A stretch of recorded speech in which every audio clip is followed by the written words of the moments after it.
দুই বন্ধু আর ভাল্লুকের গল্পটা নিশ্চয়ই আপনিও পড়েছেন। মনে আছে সেই গল্পে কি ছিল? যখন ভাল্লুক সামনের দিক থেকে আসছে তখন এক বন্ধু আরেক বন্ধুকে ছেড়ে দিয়ে গাছের উপরে উঠে পড়ল, আর অপর বন্ধু মাটিতে শুয়ে রইল মৃত হওয়ার ভান করে। কেন বললাম এই গল্পটা বা এই ঘটনাটা কেন বলছি? আজ এরকমই একটা ঘটনার সাক্ষী হলাম।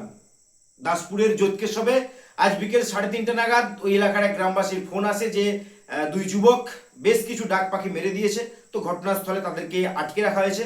আমি রীতিমতো ঘটনাস্থলে যাই। এবার যাওয়ার পরে দাসপুর থানায় খবর দেওয়া হয়।